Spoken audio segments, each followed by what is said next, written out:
오늘 2022년도 두 번째 주일입니다. 오늘 9일인데 거의 이제 한 10일 정도가 흘러가는 이 시점에 어떻습니까? 2022년도가 시작된 실감이 나시죠? 교회에서는 한 1월에서 3월까지 누가복음을 함께 또 묵상하시면서 은혜를 받기를 원합니다. 누가복음은 복음서이기 때문에 우리가 아는 내용이 많습니다. 그런 가운데서도 특히 우리가 누가복음을 통해서 예수님이 누구신지 더 깊이 알아가고 또 복음을 전하기 위한 그런 또 귀한 묵상의 시간들이 되시길 바랍니다. 오늘 제목 인류 역사 가운데 오신 구세주, 바로 예수님을 말씀하죠. 이 누가복음을 저술한 누가, 이름 그대로 누가가 지었기 때문에 누가복음이에요. 누가는 의사입니다. 사도 바울의 주치의였죠. 그래서 사도 바울과 함께 선교 여행을 함께 다니기도 했습니다. 그리고 사도 바울이 로마에서 이제 사형 언도를 받고 감옥에 갇혀 있었잖아요. 그 감옥에 갇혀 있을 때도 그 감옥에 아마 같이 이 감옥에 안에 있지는 않았을 겁니다만은 그 근처에 있으면서 사도 바울을 끝까지 이렇게 돕고 또 치료한 이러한 의사인 것이죠. 그래서 디모데후서 4장 11절 보면 디모데후서는 사도 바울이 사형 언도를 받고 이렇게 집필한, 그래서 전한 그러한 서신이기도 합니다. 디모데후서 4장 11절에 이런 말씀이 누가만 나와 함께 있느니라. 이 누가가 바로 누가복음을 저술한 누가예요. 그래서 네가 올 때에 마가를 데리고 오라. 그가 나의 일에 유익하니라. 이 내는 내가 올 때에 하는 내는 디모데죠. 디모데 내가 올 때에 마가를 데리고 오라 이렇게 말하면서 지금 내게 편은 누가만 있다 이렇게 말하고 있습니다. 사도 바울이 감옥에 있었지만 그래도 사도 바울은 당시 로마의 시민권을 가지고 있었잖아요. 그래서 나름대로 이제 그런 혜택이 있었던 것 같아요. 그래서 누가가 곁에 있으면서 사도 바울을 끝까지 돕도록 이렇게, 그건 하나님께서 그렇게 하도록 하신 것 같습니다. 그와 더불어서 누가는 성령이 충만해서 이 복음서를 저술하게 되죠. 복음서뿐만 아니라 또 사도행전까지 저술합니다. 그러니까 이런 은사가 누가에게 있었다 하는 것을 알 수가 있습니다. 누가복음을 시작하면서 누가는 이렇게 말하고 있습니다. 누가복음 1장 1절 2절에 보면 우리 중에 이루어진 사실에 대해서 처음부터 목격자와 말씀에 일꾼된 자들이 전하여 준 그대로 내력을 저술하려고 붓을 든 사람들이 많았다 이렇게 말합니다. 그래서 이제 3절에 가면 자기 이야기를 하는 거예요. 그래서 내가 그 모든 일을 그는부터 자세히 미루어 살핀 다음에 데오빌로 각하에게 차례대로 써 보내는 것이 좋은 줄 알았다. 그래서 이 누가가 이런 모든 상황들을 살피고 그 당시 이제 데오빌로 각하에게 이 편지를 차례대로 이렇게 보냈다 그러잖아요. 그 데오빌로는 각하라고 그러는 걸 보니까 로마의 아마 고위 공직자일 수도 있습니다. 그리고 데오빌로 하는 것은 데오는 하나님이란 말이거든요. 빌로는 친구란 말이에요. 하나님의 친구라는 의미를 가지고 있으니까 전반적으로 모든 그 성도들을 지칭한다고 할 수도 있지 않겠습니까? 그래서 이렇게 자기가 붓을 들어서 차례대로 이렇게 예수 그리스도에 대한 복음의 소식을 전하고 있다 그렇게 말하고 있습니다. 그러니까 누가는 이렇게 글을 수집하고 저술하는 이러한 은사가 있었다고 하는 것이죠. 은사는 하나님이 주신 선물입니다. 누가는 의사로서 이 초대교회의 큰 사명을 감당하는 이 사도 바울을 돌보고 또 그를 치료하는 귀한 사명을 감당했습니다. 그와 더불어서 그는 또 저술가로서 성경을 썼습니다. 사랑하는 성도 여러분, 하나님께서 우리에게 각자에게도 이런 은사들을 주셨습니다. 건강의 은사, 또 다른 재능의 은사, 물질의 은사, 시간까지 우리에게 주시지 않았습니까? 이런 은사를 가지고 우리는 무엇을 하고 있습니까? 하나님께서 우리에게 주신 귀한 선물, 하나님 앞에 영광 돌리기 위해서 사용하시는 우리 성도님들이 되시기를 주님의 이름으로 축원을 드립니다. 사실 사람들은 자기의 이러한 은사들을 다 내 것이라 생각하고 자기의 유익을 위해서 쓰는 경향이 있습니다. 그래서 이 세상 일들이 자기의 어떤 주도대로 이렇게 되는 것으로 이렇게 생각하는 거예요. 우리 장로님도 조금 전에 그렇게 기도했잖아요. 우리의 모든 것 사실은 하나님께서 우리의 삶에 주신 것이기 때문에 하나님께서 주신 지혜, 하나님께서 주신 이러한 것들을 통해서 하나님 기뻐하시는 일, 하나님이 뜻하신 일을 우리가 행하려고 해야 된다고 하는 것이죠. 하나님은 사실은 이 모든 상황들을 통해서 하나님의 공의와 정의를 이루시는 분이에요. 그리고 하나님의 계획에 의해서 하나님의 구속사를 진행해 가시는 분이십니다. 제가 한 예화를 한번 들어보겠습니다. 어떤 청년이 이제 취업을 하기 위해서 길을 가고 있었습니다. 이제 배경은 미국이에요. 그래서 큰 도시인 보스턴을 향해서 이렇게 길을 가고 있었어요. 나이는 한 20 정도 된 것 같아요. 상당히 먼 거리고 아마 더운 여름에 출발한 것 같습니다. 가다가 한낮이 되고 하니까 너무 피곤한 거예요. 그래서 마침 이제 이 숲속에 큰 나무 그늘이 있어서 잠깐 쉬어 가야 되겠다. 그러면서 거기서 잠깐 물 한 잔 마시고 이제 그늘에 이제 눕자마자 깜빡 잠이 들었습니다. 근데 잠시 후에 이 잠든 이 청년 옆으로 나이 많은 부부가 마차를 타고 가다가 마침 이제 마차가 고장이 났어요. 그래서 거기 쉬다가 그 청년을 본 거예요. 근데 그 청년을 보면서 부인이 이렇게 말하는 거예요. 여보, 이 청년이 얼마 전에 죽은 우리 애와 너무 닮았어. 혹시 하나님이 우리에게 이 아이를 양자로 주신 것이 아닐까? 이런 말을 하면서 이 아이를, 이 청년이죠, 자기 양자로 드리고 싶어서 깨워서 물어보려고 하고 막 이렇게 서로 그런 생각을 하고 있었어요. 말도 하고 있었어요. 근데 마차를 고장나서 이제 맡겼거든요. 그 이제 마차를 고치는 사람 기술자를 불렀잖아요. 근데 기술자가 옆에서 말하는 거예요. 아주머니, 아저씨, 마차를 다 고쳤습니다. 이제 가셔도 됩니다. 그러는 거예요. 그러니까 이 연세가 많은 이 부부가 그 얘기를 듣고 그 청년을 깨우지 않고 그냥 마차를 타고 갔어요. 근데 조금 있다가 또 그 마을에 사는 이제 이쁜 그 젊은 아가씨가 그 지나가다가 그 청년이 이 고이 이제 잠든 모습을 본 거예요. 근데 거기 보면 이렇게 씁니다. 그 청년을 보고, 잠든 청년을 보고 얼굴을 붉혔습니다. 이 말은 무엇입니까? 그 청년이 너무 좋아 보인다고 하는 거죠. 그래서 이 처녀는 이 청년이 지금 깨면 내가 말을 해보고 이 청년과 사귀었으면 좋겠다, 이런 생각을 한 거예요.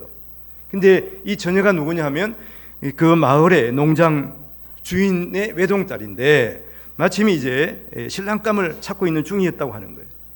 그래서 옆에서 그 청년을 쳐다보면서 이 파리가 날아오면 또 막아주기도 하고, 벌이 윙윙거리면은 벌을 쫓기도 하고, 이 청년이 깨기를 바랐어요.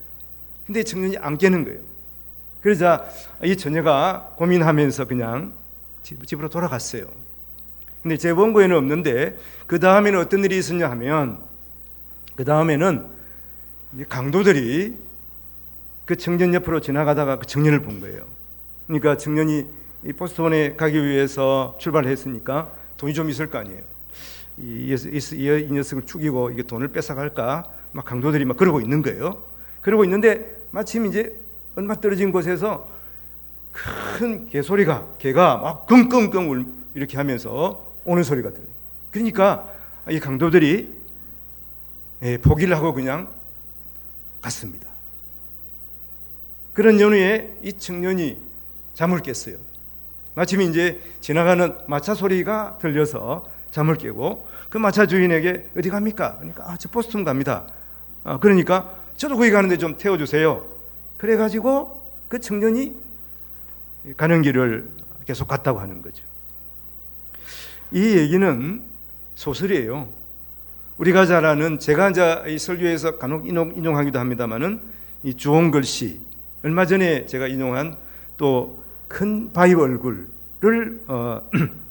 쓴 미국의 작가 나다나엘 호손의 단편 소설인데 데이비드 소환이라는 제목이에요. 이 청년의 이름이라고 하는 것입니다. 이 청년이 낮잠을 자는 짧은 순간에도 인생이 바뀔 만한 여러분 세 가지 사건이 있었잖아요. 그런데 이 청년은 이러한 사건에 대해서 전혀 알지 못하는 거예요. 자기가 알지 못하는 사이에 그 운명의 그림자가 자기 앞을 3번이나 지나간 것입니다. 그러니 우리 인생에 있어서도 마찬가지예요. 내 뜻대로 내 계산대로 되는 것이 아니에요. 아무도 우리의 스스로도 마찬가지지만 다른 사람조차도 우리의 미래를 예단할 수가 없습니다. 우리의 미래를 온전히 알고 계시는 분은 오직 하나님이에요. 그래서 하나님만이 우리의 미래를 아시고 또 하나님만이 우리의 삶을 인도하고 계신다고 하는 것입니다. 복음이 무엇입니까? 복음은 바로 우리를 구원하시는 하나님의 약속입니다. 하나님은 구원의 약속을 우리를 통해서 우리로 구원하시기 위해서 하나님께서는 우리를 이미 하나님의 자녀 삼으셨어요. 우리는 그 사실을 알 수도 있고 모를 수도 있어요. 그 확신을 가지고 살아갈 수도 있습니다만은 하나님께서 우리를 이미 하나님의 자녀 삼으셨지만 우리 자신들은 또 그걸 온전히 깨달을 수도 없다고 하는 것이죠. 하나님께서는 우리의 구원의 약속을 이루시기 위해서 우리가 누가복음 처음 시작하다 보면 이 주님의 길을 예배하는 세례 요한이 있지 않습니까? 세례 요한을 먼저 보내셔서 주님의 길을 예배하게 하셨어요. 그리고 또 이 신실하신 하나님께서는 이 모든 약속을 성취하시기 위해서 자신의 아들 예수님을 이 땅에 보내셨습니다. 이 땅에 보내셨다 하는 것은 하나님이신 그 하나님의 아들 예수 그리스도께서 이 세상의 역사 안으로 들어오신 것이죠. 하나님은 이 세상의 역사와 저촉하지 않아요. 이 세상 역사를 초월하신 분이 하나님이시잖아요. 온 세상을 만드신 분이 하나님이시고 시간조차도 창조하신 분이 하나님이시죠. 근데 그 창조하신 하나님께서 이 세상으로 내려오신 것이죠. 그래서 하나님께서 약속하신 그 모든 것을 이 역사 가운데서 진행하고 계시는 것입니다. 누가복음 1장에서 2장은 먼저 이것을 우리에게 말씀하시는 거예요. 누가를 통해서 이렇게 말씀하시는 것이죠. 역사 가운데 들어오신 구세주 예수님, 어떻게 역사 가운데 들어오십니까? 우리의 삶 가운데 이 땅에 주님께서 어떻게 내려오십니까? 오늘 이 놀라운 사실을, 이 기적을 우리가 함께 나누기를 원합니다. 먼저 오늘 말씀에서 보면 가이사 아구스토에게 호적하라고 하시는 거예요. 자기가 한 것 같지만 하나님께서 그렇게 하도록 하신 거예요. 오늘 누가복음 2장 1절 2절 보면 그때 가이사 아구스토가 영을 내려 천하로 다 호적하라 하였으니 이 호적은 구레노가 수리와 총독이 되었을 때에 처음 한 것이라 이렇게 기록이 되어 있습니다. 자, 누가복음 1장에 보면 나사렛 작은 마을에서 천사는 마리아에게 수태 고지를 하고 그 전에 또 유대 마을, 유대 어느 마을이겠죠. 예루살렘 인근에 바로 사가랴의 가정에 세례 요한의 잉태 소식을 전하는 것을 우리가 볼 수가 있습니다. 이런 후에 누가복음의 저자 누가는 전혀 새로운 역사 속으로 다시 들어갑니다. 누가복음 2장에서 그렇다는 거예요. 그 무대는 나사렛 이 작은 마을이 아니에요. 또 유대 땅 한적한 그러한 골짜기가 아닙니다. 출연자는 바로 로마의 황실이고 당대의 세상을 지배하던 로마의 황제였습니다. 그가 아구스토예요. 가이사 아구스토. 로마 황제인 가이사 아구스토. 그는 자신이 다스리는 이 세상의 인구 조사를 맹합니다. 로마의 권력자, 최고의 권력자, 황제에 오르자 이 가이사 아구스토는 안토니우스와 더불어서 이 권력을 양분하고 있다가 결국 이 아우구스토가 권력을 차지하지 않습니까? 그래서 스스로 자기는 신의 아들이다 이렇게 칭하면서 이 세상에 자기가 정의와 평화를 주려왔다, 주고 있다 이렇게 말하는 거예요. 흔히 이야기해서 우리가 들어본 말입니다마는 팍스 로마나를 선포한 것이죠. 로마를 통한 세상의 평화를 선포한 것이고, 또 당시에 이 정치 권력이었던 로마의 원로는 그를 아우구스투스, 이 존엄자라고 칭하기도 했습니다. 그리 이 말은 뭐냐면 온 세상이 이 아우구스투스, 즉 황제인 아우구스토를 구주로 불렀다고 하는 거죠. 그런 가운데 대제국의 동방의 변방 베들레헴에 한 아기가 탄생했습니다. 그 아기가 바로 하나님의 아들 예수 그리스도입니다. 바로 그는 구세주이시고 참 구주가 되시는 것이죠. 그리고 평화의 왕으로 이 땅에 오셨습니다. 바로 그렇습니다. 복음의 기쁜 소식은 진짜 구주 예수 그리스도의 이야기인 것이죠. 이 세상은 세상의 왕이 통치하는 것 같지만 이 땅의 진정한 주인은, 이 온 세상을 다스리시는 분은 바로 예수 그리스도인 것입니다. 진정한 세상의 주인 예수 그리스도께서 이 땅에 오신 것이죠. 오늘 말씀 3절 4절에 보면 이런 말씀이 있습니다. 모든 사람이 호적하러 각각 그 고향으로 돌아가며 요셉도 다윗의 집 족속이므로 갈릴리 나사렛 동네에서 유대를 향하여 베들레헴이라 하는 다윗의 동네로, 그렇게 되어 있죠. 나사렛에 살던 이 마리아와 요셉은 가이사 아구스토가 호적하라 하는 이 명을 하였으므로 이제 자기의 이 요셉의 고향인 다윗의 동네 베들레헴으로 향해 떠났습니다. 당시 나사렛에서 베들레헴까지는 약 한 140km에서 150km 되는 상당한 거리예요. 대부분 이제 거의 걸어서 가지 않겠습니까? 지금 여기서 아마 대구 이상 되는 그러한 거리입니다. 김천 정도 될까요? 근데 이곳이, 이 베들레헴, 바로 이곳이 예수님이 태어나시기로 예언된 장소인 거예요. 예수님이 태어나시기 한 600여 년 전에 기록한 이 구약 성경에 보면 미가서 5장 2절에 이런 말씀이 있습니다. 베들레헴 에브라다야, 너는 유대 족속 중에 작을지라도 이스라엘을 다스릴 자가 네게서 내게로 나올 것이라. 그의 근본은 상고에 영원에 있느니라. 이렇게 예수님이 태어나시기 600년 700년 전에 이미 구약 성경에서 예수님께서 어디에 태어날 것인가를 이렇게 예언하고 있다는 것이죠. 그래서 당시의 황제인 이 아구스토가 호적하라고 하는 그 명령을 내려서 마리아와 요셉이 나사렛에서 살다가 먼 곳 베들레헴까지 오게 된 것입니다.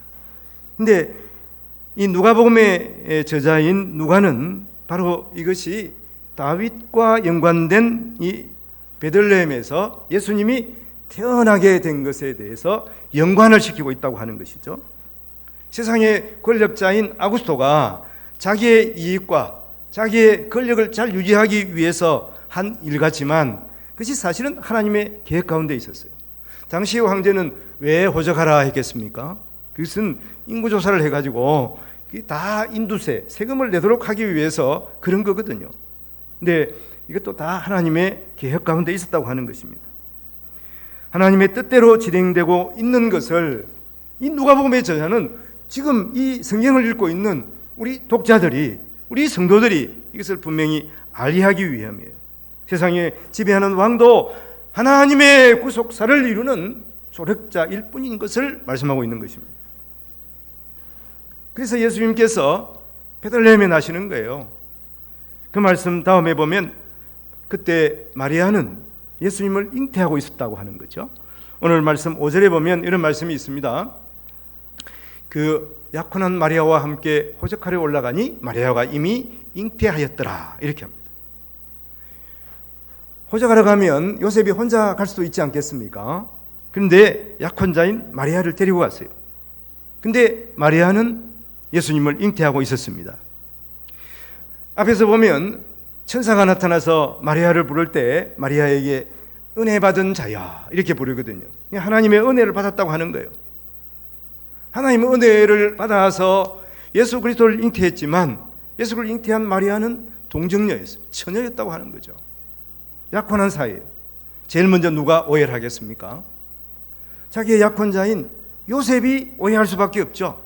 하나님의 은혜를 받았는데도 불구하고 이런 오해와 질시가 바로 마리아에게 있었다고 하는 것이죠. 그래서 마태복음 1장 19절에 보면 그런 말씀이 있어요. 그의 남편 요셉은 어려운 사람이라 그를 드러내지 아니하고 가만히 끊으려고 했다고 하는 거예요. 왜 그랬겠습니까? 자기와 관계도 하지 않았는데 자기 약혼자가 임신을 한 거예요. 그러니까 그래도 요셉은 착한 사람이니까 사람들한테 이야기하지 않냐고 그냥 가만히 파혼해야 되겠다 이런 생각을 한 것입니다. 그랬지만 천사가 임해서 마리아가 성령으로 잉태된 것을 알렸죠. 그래서 마태복음 1장 20절 21절에 보면 이 일을 생각할 때 주의 사자가 현몽하여 이르되 다윗의 자손 요셉아 이 아내 마리아 데려오기를 무수하지 말라. 그에게 잉태된 자는 성령으로 된 것이라 아들을 낳으리니 이름을 예수라 하라. 이는 그가 자기 백성 그들의 죄에서 구원할 자이심이라 하니라.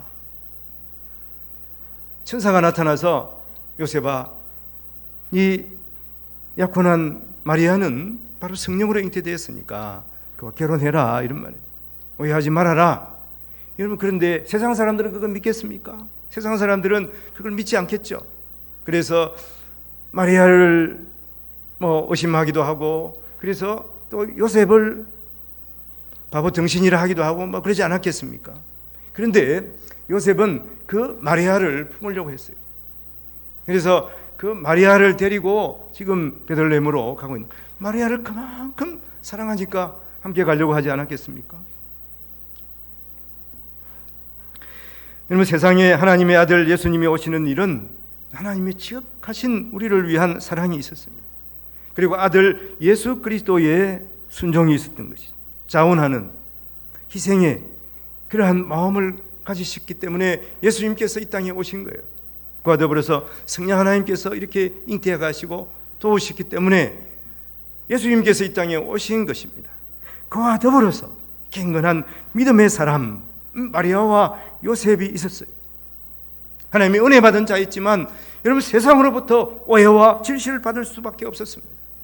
그러나 이런 모든 것을 참으면서 어렵고 믿음의 길을 향해 달려가는 이 마리아와 요셉 같은 이런 경건한 사람이 있었기 때문에 예수님께서 마리아의 몸을 빌려서 이 땅에 오신 거예요. 마리아는 예수님을 잉태하고 있었다.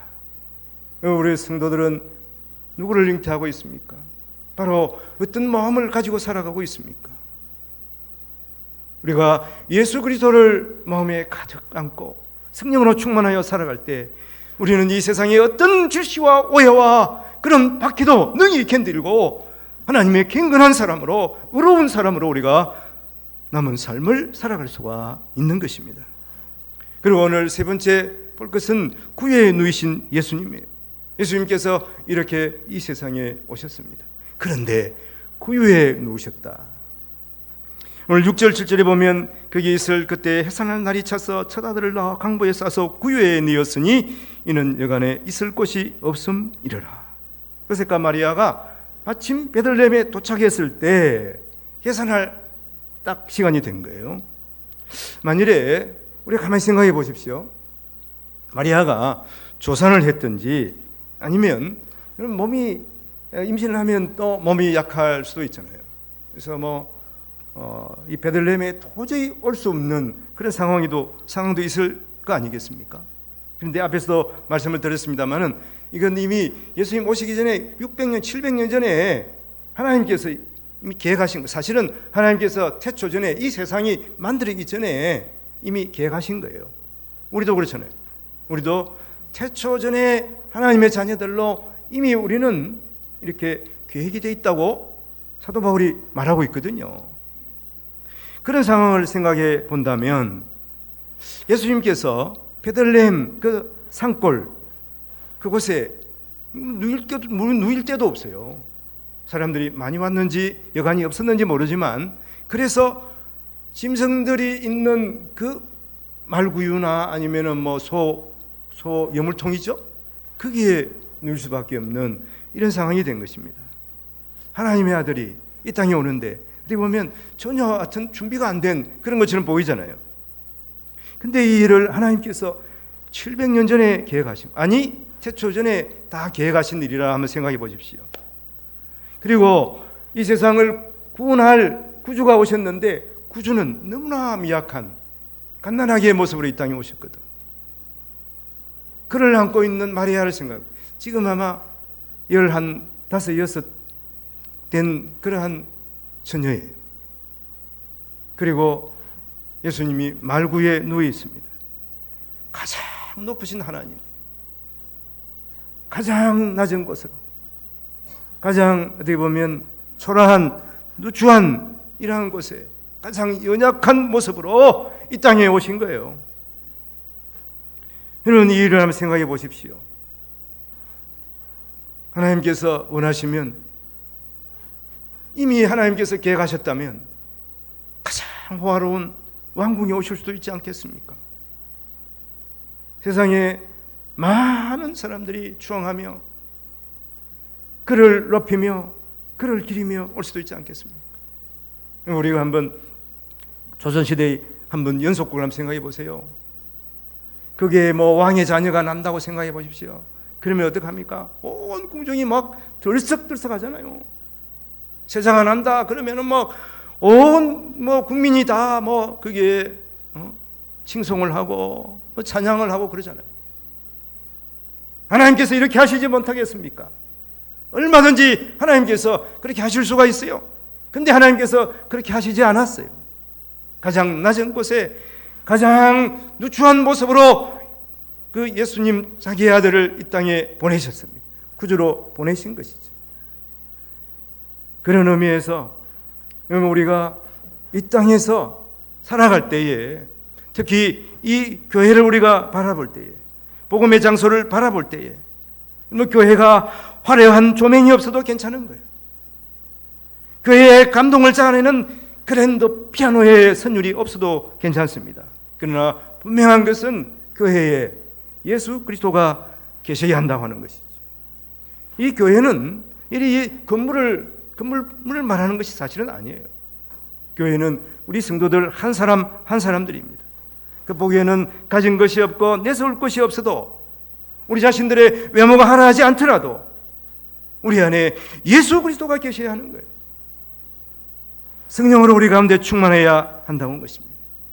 이것은 바로 우리 마음 가운데 예수 그리스도를 사랑하는 마음, 주님이 주시는 그러한 자비의 마음으로 우리 마음이 풍성해야 한다고 하는 것이죠. 가득 차 있어야 한다는 것입니다. 우리 자신들, 다른 사람이나 교회를 볼 때도 그래요. 우리 교회가 화려하지는 않아요. 그러나 우리 교회에 성령 하나님으로 충만하면 하나님께서 기뻐하시는 교회가 되는 거예요. 하나님께서 정말 사랑으로 복 주시는 교회가 되는 것입니다. 우리 자신도 다른 교회를 보거나 특히 성도들을 볼 때 긍휼한 마음과 자기의 자비의 마음을 가지고 되어야 하겠다고 하는 겁니다. 예수의 마음을 품고 행하는 우리 성도들이 되시기를 바랍니다. 그래서 빌립보서 2장 5절에 보면 너희 안에 이 마음을 품으라, 곧 그리스도 예수의 마음이니. 그 다음 말씀을 보면 그는 하나님의 본체시나 하나님과 동등됨을 취할 것으로 여기지 않으시고 자기를 낮추시고 죽기까지 복종하셨으니 곧 십자가에 죽으심이라. 주님께서는 우리를 위해서 기꺼이 십자가 고난을 당하시고 죽으심으로 말미암아 우리의 모든 죄를 대신 속하셨습니다. 이게 대속하신 거예요. 시간이 갔습니다마는 재밌는 예화 하나를 드리고 마치도록 하겠습니다. 미국 한 이민자의 간증이에요. 이분이 공군 대위로 전역하고 현대자동차 입사해서 차장으로 고속 승진을 했습니다. 당시 대졸 초임이 2만 원일 때에 자신은 이제 15만 원을 받았다고 이렇게 간증을 합니다. 근데 직장을 퇴사하고 아들 둘, 딸 셋을 데리고 하여튼 좀 옛날이니까 좀 많이 나았겠죠. 미국으로 이민을 떠났습니다. 이민을 왔다는 거예요. 우리 교회에 한번 이제 선교 헌금을 보낸 분이 있는데 구진일 장로님이라고 이제 저희 참 삼촌 불이 돼요. 뭐 이분이 이제 한국에 의사로 계셨는데 제가 이제 부산에서 이제 막 장교로 인간하고 근무를 할 때예요. 근무를 할 때 이분을 자주 만났습니다. 왜냐하면 가족들이 이제 미국으로 자녀들 공부시키기 위해서 이제 숙모하고 떠났거든요. 그러니까 자기는 이제 자기 누나가 부산 역 앞에 이제 여관업을 하고 있어요.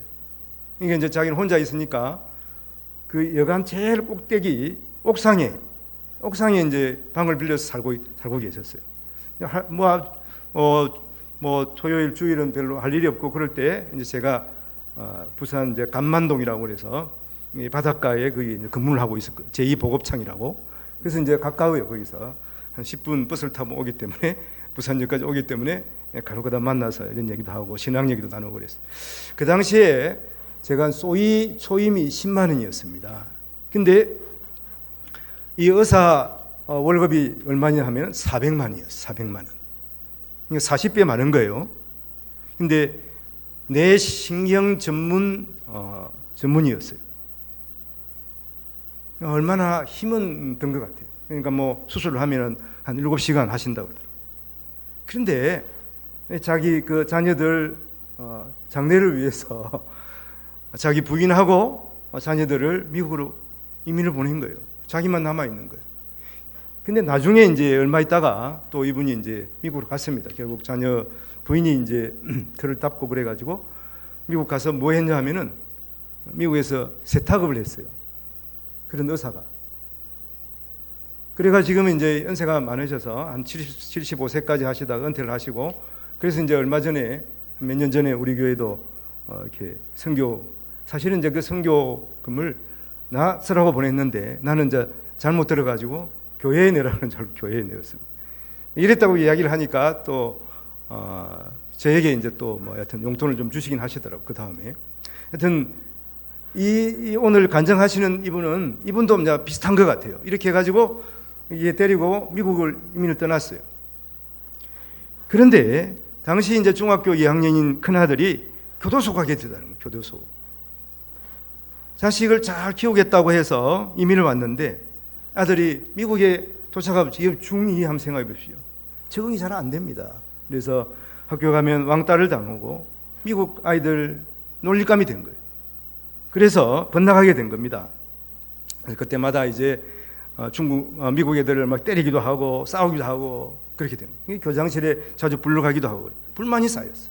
그래서 어느 날 휴무일인데 학교에 가가지고 그냥 교실에 있는 막 그 의자들을 다 때려 부수고 그냥 막 박살낸 거예요. 교실을 박살낸 거예요. 그게 결국 들킨 겁니다. 그래서 이 사건이 지역 신문 1면에 났습니다. 그래서 온 가족은 좁은 응접실 구석에 모여 앉아 통곡했다.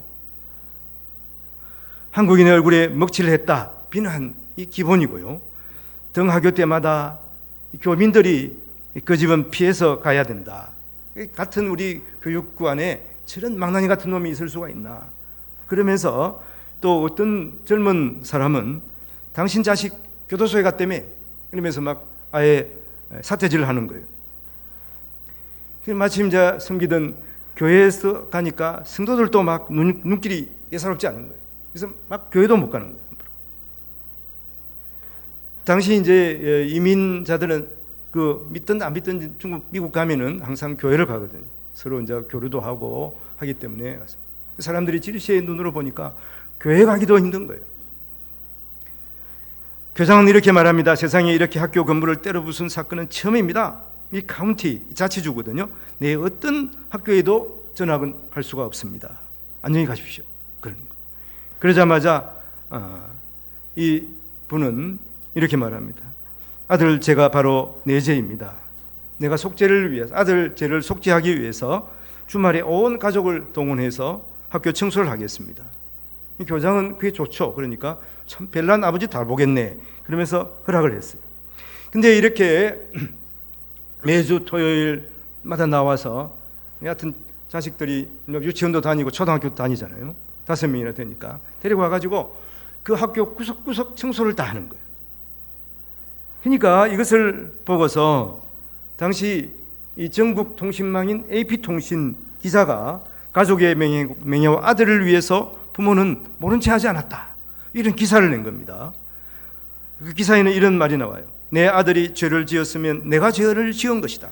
내 아들이 저지른 행위에 대해서 변상은 물론 내가 어떤 일이든지 하겠다, 이렇게 아버지가 말했다고 하는 것이죠. 이 AP통신의 이러한 기사를 미국 전국의 신문들이 다 받았으면서 이 아들이 다니는 학교에 그 아들을 용서해야 된다, 수백 통의 편지가 왔어요. 그리고 이 아들을 위해서 변호사비로 쓰라고 5불 10불 막 사람들이 행운도 보내고 수표를 보내기 시작하는 거예요. 미국 신문들은 이 아버지의 아들 죄가 바로 내 죄다, 이 고백을 하면서 미국인 부모들도 본받아야 한다, 또 미국 교육계도 그러한 한국의 가족 관계에서 이루어지는 독특한 이런 교육 철학을 배워야 한다, 이렇게 하면서 막 논평을 하고 그렇게 한 것입니다. 얼마 전에, 상당한 오래전에 오바마 미국 전 대통령도 한국의 그 교육률을 우리가 배워야 한다, 이런 말을 한 게 아니겠습니까?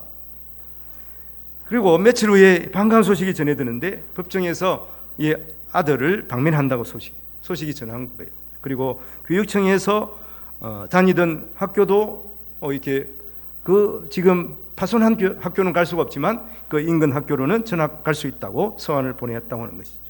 근데 이 말썽꾸러기 아들이 그 아버지의 그러한 영향을 받고 감격을 했어요. 그래서 미국 유명 대학인 센트럴 플로리다 대학교 학사를 졸업하고 이 플로리다 텍 석사 학위를 받은 후에 미국 우주항공국 나사의 방산업체에 근무하면서 고위 우주선 탑재 전문가가 되었다는 거예요. 그래서 이 우주선을 쏘아 올릴 때 이 여러 수백 명이 달아붙어서 이 점검을 하잖아요. 그 가운데 최고 책임자가 된 것입니다. 그래서 미국은 물론 전 세계에서 이렇게 우주선을 발사할 때는 중계를 하지 않습니까? 그 중계할 때 이 외국 VIP가 아니라 VVIP, 이 최고의 중요한 인사들에게 직접 브리핑하는 유일한 한국 사람입니다. 이것은 기름때 묻은 원숭이의 미국 이민 이야기를 쓴 송석춘 씨의 이야기입니다. 그 아들 이름이 송시영, 이렇게 성공한 아들 이름이 송시영이에요. 그 아들을 데리고 미국 가서는 처음에는 아이고 저놈 자라서 뭐가 될까, 이런 생각을, 걱정이 태산이었어요. 근데 그 당시에 이렇게 아들이 이렇게 나사에 취직을 하고 그 이후에 유명한 사람이 되었는데, 이렇게 되면 또 아버지를 떠나는 경우가 많잖아요. 근데 그 아버지 옆에 있으면서 아버지와 항상 또 주말이 되면 함께 낚시를 가준다고 해요. 이렇게 자상한 아들이 된 겁니다. 그 딸도 여하튼 유명한 은행의 부사장이 되었다고 하는 거예요. 이 한 아버지의 대속, 아들의 죄가 내 죄다, 이 대속으로 말미암아 사고뭉치 아들이 새로운 삶을 살게 되었고, 자녀들 모두 제자리를 찾아 우뚝 일어선 이 아름다운 가정사를 이 민사에 전하게 된 것입니다. 사랑하는 성도 여러분, 세상은 누군가를 위해서 대속해 주지 않습니다. 그러나 아버지는 사랑하는 아들을 위해서 대속할 수가 있어요. 아들의 죄가 내 죄다, 내가 아들을 위해서 희생하겠다, 아들의 잘못을 갚아주겠다, 그렇게 말할 수 있는 분은 아버지예요, 어머니예요. 왜 그렇습니까? 그 자녀를 내 몸처럼 사랑하기 때문이에요. 우리에게는 바로 그런 아버지, 이 세상의 아버지, 세상의 부모보다도 나를 100배 1000배 사랑하시는 하나님 아버지가 계시는 거예요. 우리의 아버지신 하나님이 그 아들을 우리의 대속을 위해서 이 땅에 보내셨고, 또 아들이신 예수님께서는 아버지의 뜻에 따라서 기꺼이 자기 몸을 버려서 십자가에 죽으시고 우리를 위한 대속 제물이 되셨습니다. 사랑하는 성도 여러분, 그 은혜를 우리의 마음에 새기고 올해 우리 동업교회 포고대로 믿음으로 살아가는 우리 모든 성도들이 되시기를 주님의 이름으로 축원을 드립니다. 기도하겠습니다. 하나님 아버지,